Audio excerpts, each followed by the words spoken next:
Welcome to Neurology Disease Deep Dive. The field of neurology is vast and complex. This series provides thorough conversations with key expert physicians on neurologic conditions, including the evolution of our understanding and treatment of these conditions. In this episode, Dr. Rajkumar Dasgupta, sleep specialist and clinical associate professor at Keck School of Medicine at the University of Southern California, provides an in-depth review of what's new in sleep disorders, with a special focus on updates in narcolepsy and idiopathic hypersomnia.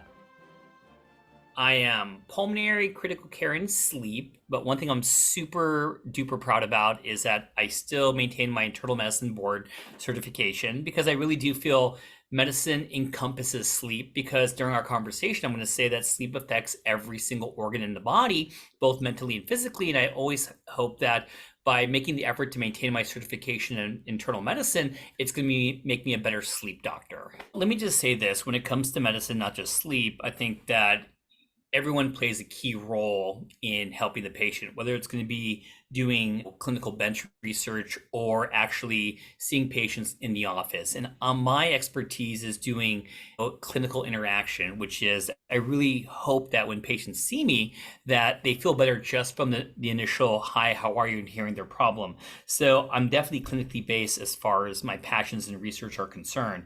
And of course, I love sleep in general. I feel like when you mention the word sleep, that we sleep for a third of our lives. And if we do the math and we all live to be a wonderful, healthy 90 years old, that's 30 years. So I still think that we're only still skimming the surface when it comes to sleep. And I just know the best is yet to come. I focus on something called hypersomnia.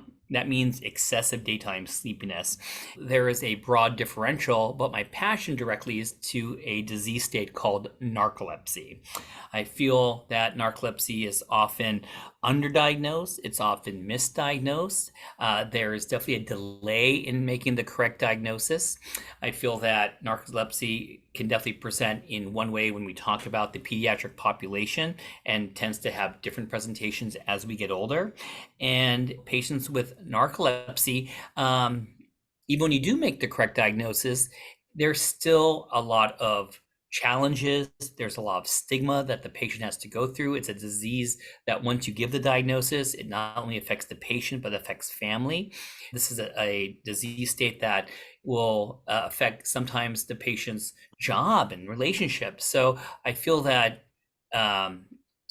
raising appropriate awareness, making the correct diagnosis, and giving options to the patient to realize that he or she is not alone and can hopefully live a normal life and fulfill the things they want is so important. So in regards to research for narcolepsy, I focus on three main things. The first is going to be getting better clarity on the cause. I guess you call that finding out the etiology of what's going on. And some of the things that have blossomed in the field is going to be that when we talk about type 1 narcolepsy, there are two types, type 1 and type 2. Type 1 is narcolepsy with something called cataplexy. Type 2 is without. That we did find that in type 1 narcolepsy, that there is a protein in the CSF, the cerebral spinal fluid, that tends to be low. And we call that protein orexin, O-R-E-X-I-N. Sometimes we also refer to it as hypocretin, Hypocretin. And we know that in type 1 narcoleptics that this is going to be low. Also, we've determined that we know that narcolepsy, especially type 1, can be associated genetically. And we actually identified a gene, we identified the chromosome. We know that it's going to be on chromosome number 6.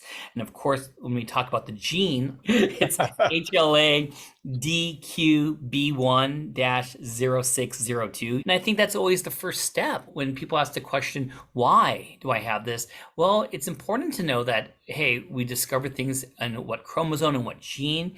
I think it's important to know we have a protein that's going to be low in these patients.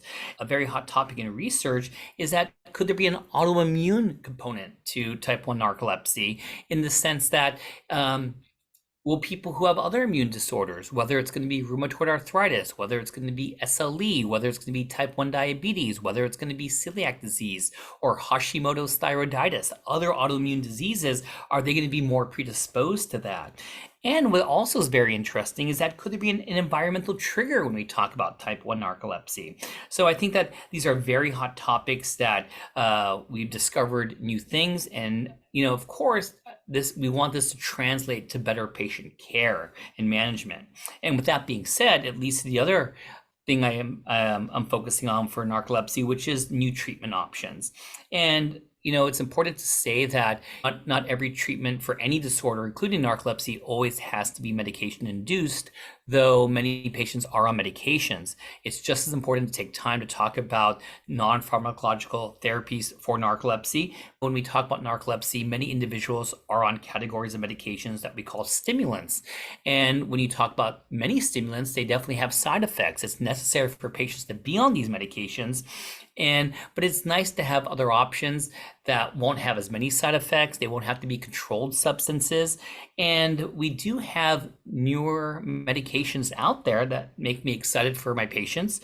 There is a medication called pitolisant, Pitolisant, which is going to be a non-controlled substance, which is great. And it's to help out certain patients who have both type 1 and type 2 narcolepsy. So it's something that helps out with excessive daytime sleepiness and with this cataplexy, which is nice.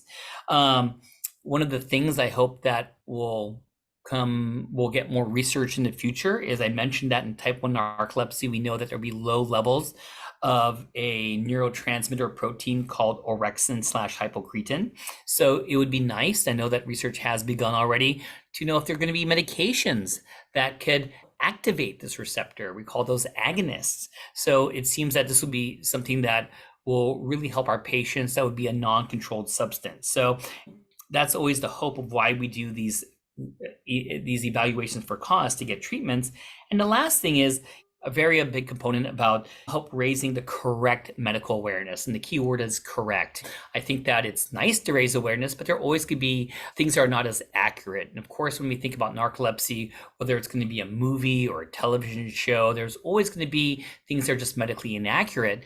For example, one of the things people with narcolepsy are sleeping all the time. And that's one of those false statements that people with narcolepsy don't need more or less sleep than what we have. It's just unfortunate that there's a dysregulation of sleep and wake, where they're going to have excessive daytime sleepiness during times of wakefulness, and at nighttime it's unfortunate that they have multiple arousals and awakenings throughout the night. So I think it's very important to raise awareness so people with narcolepsy can know there are other individuals out there. We talk about neurotransmitters in the central nervous system, which helps regulate sleep and wake. We divide them into neurotransmitters that are alerting neurotransmitters and neurotransmitters that are sedating.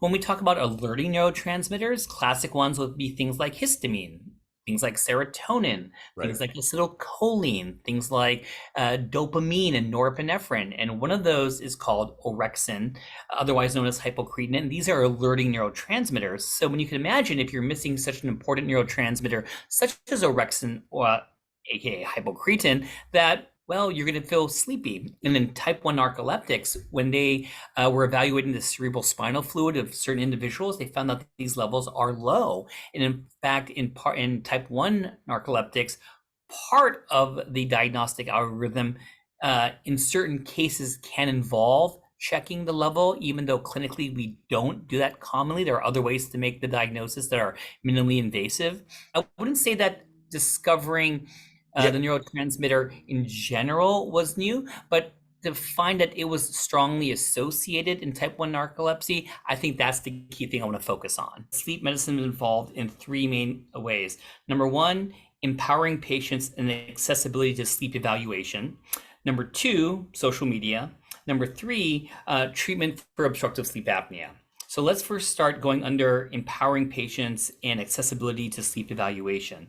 So I really do feel that how we're empowering patients is that there are so many apps out there, and these apps are also including these sleep monitoring devices. So I think we're definitely encouraging patients to realize that sleep is important. I think that there are things out there to help you gauge, how your sleep is. But of course, when you talk about sleep apps and monitoring devices, it is a double-edged sword. I do think that what app, what device, what information are you getting from this? But I think that we're trying to let people know that sleep affects every single part of the body.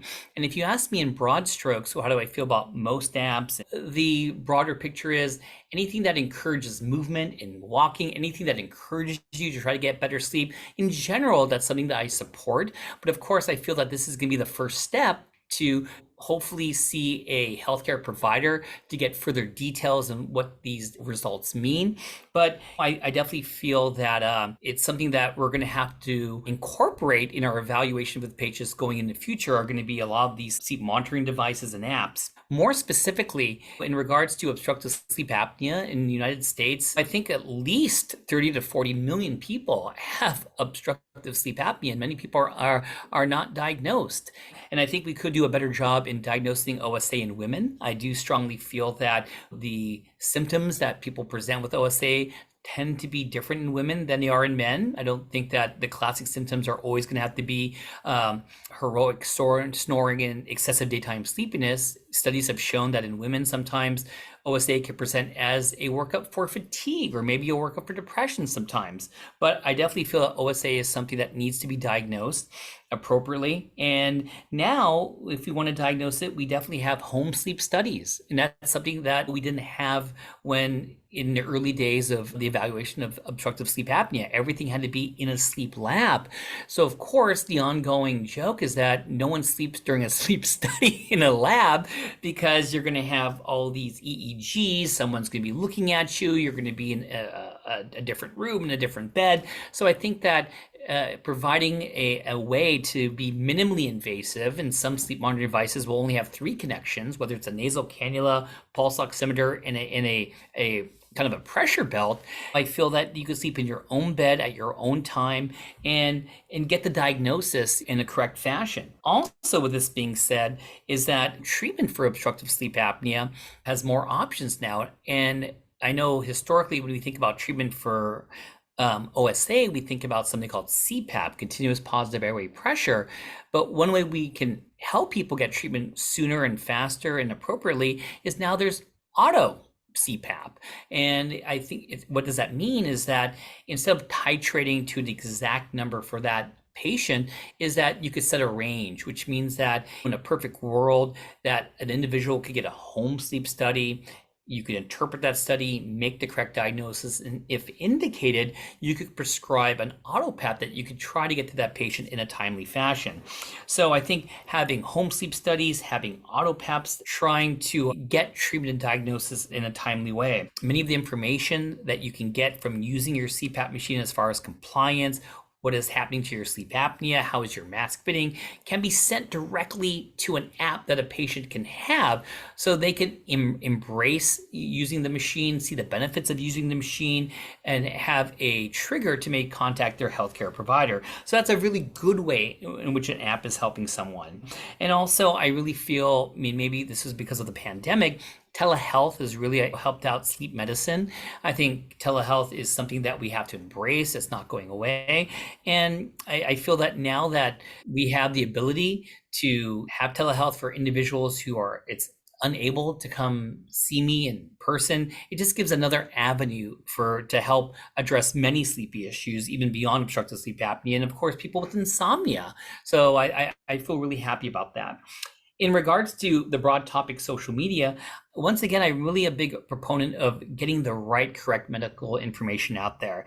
And when we talk about sleep medicine, there are so many common sleep problems that people immediately turn to social media to get the answer, whether it's going to be about their jet lag or maybe they had something odd that happened before they fell asleep, like they felt paralyzed maybe, and they didn't feel comfortable mentioning it to their healthcare provider, or didn't want to make an appointment for something. You'll be surprised what people will turn to get information, or maybe they want to know what's going to be trending in sleep medicine. So I think it's important that there are sites that are well regulated with evidence-based medicine to get the correct message out there and help reaching a lot of people. But sleep is a very important topic, and that social media will sometimes put out there that people could misinterpret the wrong way. In regards to OSA, I know for a while mouth taping was such a big thing. And by all means, I'm not trying to hate on mouth taping, but I just want to make sure you don't have obstructive sleep apnea. And I think there's always going to be a caveat of what needs to be said before you try something like this. I know recently there was something on social media about something called sleep rotting, and that sounded kind of disgusting. There are individuals who literally were encouraging you to stay in bed for a very long period of time. I guess that's where the rotting comes from. And I think that this is not going to help out people with depression, with anxiety. It's not going to help out your overall sleep schedule. So I do feel that, just like when we talk about apps and sleep monitoring, it's always going to be a double-edged sword, and we have to know where's the source. And it's nice that sleep has evolved into using these things, and there are many patients that does use it, but I think that this is where we have to make sure we get the right message out there. And last, I just want to mention treatment of OSA, which I kind of touched base on before, but I think because so many people are getting evaluated, I mentioned how many millions of people have in the United States and it's still underdiagnosed, that to realize that it's not just about CPAP, it's not just about wearing a mask. And I do feel that it's important to talk to your patients to say, why are you getting diagnosed? What are your options? And of course, in a very jovial way, not everyone has to look like Darth Vader once you make the diagnosis. And I think to explain these things and the role of dental devices has come there. And of course, the role of being an otolaryngologist has really helped out with sleep in regards to very tailored surgeries to help out with sleep apnea. And of course, one of the biggest things out there is what we call a hypoglossal nerve stimulator, which goes by the brand name the Inspire. And of course, they're trying to help patients, and people see these commercials on TV. And so I think that it's important to have people to explain what it is and see if you're a candidate for this type of device. But I think it's always important to know that we're definitely in a time and era where there are other options, and CPAP is not the answer for all sleep apnea. My take-home messages from this are, number one, I think it's important to let health providers and patients know that the early bird does not always get the worm. And you need to let people know that you need to sleep to live. Just don't sleep when you're dead. And I think that we're always fighting these, stigmas, these phrases that we've grown up on. So I think that's a very important take-home message in general. And I think another message is that we need to raise awareness and to inform patients that sleep affects every single organ in the body. And whether we're focusing on the cardiologist and say that one reason why we sleep at night is to give our heart a break. What happens to our blood pressure naturally when we go to bed? It goes down. What happens to our heart rate? It goes down. So if you're someone who has high blood pressure during the day and undiagnosed obstructive sleep apnea and untreated sleep apnea at night, you're not getting that relief. Your arterial blood pressure is high. No wonder it's associated with heart disease. When you have diseases like insomnia, when you have diseases like obstructive sleep apnea, because of all the arousals and awakenings, oh man, these stress hormones such as cortisol are going to be elevated. And cortisol will increase the blood sugars, will increase the blood pressure. The next thing we're talking about, high blood pressure and diabetes, both of which are risk factors for stroke and cardiovascular disease. So that's going to be important. So not to mention that poor sleep quality and quantity affects your mood, affects depression. So you name it. And of course, undiagnosed obstructive sleep apnea can make headaches worse if you don't have it. And of course, when you talk about individuals who have seizure disorders, what happens to your oxygen at night during these episodes? So I think there's always going to be a reason why we need to evaluate these things. I think another take-home message is that sleep hygiene in itself is not a treatment for chronic insomnia. I think that when you want to treat chronic insomnia, it's something called CBT, cognitive behavioral therapy. And don't get me wrong, all of us, including me, could benefit from some sleep hygiene. I think when you're having a sleep problem, that's not the time to indulge in alcohol or drink too much caffeine in the morning. I think that we all could take our cell phone, which is missing in me, and move it away from the bedside. So I'm a believer of sleep hygiene, but that by itself doesn't treat sleep disorders, specifically talking about chronic insomnia. And I had to put this in here. I thought that it's important to give a message that melatonin doesn't cure all sleep problems. And I read somewhere that melatonin is the second most commonly used over-the-counter thing right after multivitamins. Melatonin, it's not just a pill anymore. It comes in the gum, it comes in the paste, it comes in the gummy bear. It tastes like a Sour Patch Kid. Then of course you're worried about kids taking melatonin. What happens in that? Everything is always compared to what? When I think many of us, well, hey, it's melatonin. The next thing you're taking it, you're giving it to your kid. You got to be careful. I'm not saying it's wrong, and I don't want to point fingers at anyone, but it's important to know that there's a difference between taking melatonin and moving your cell phone out of the bedroom. It's always important to let your healthcare provider knows what you're taking. And the take-home message for melatonin is not really the dose. And that's one thing you have to be careful about, is what dose are you taking? But a lot of it's with the timing. It's really good for shifting your circadian rhythm.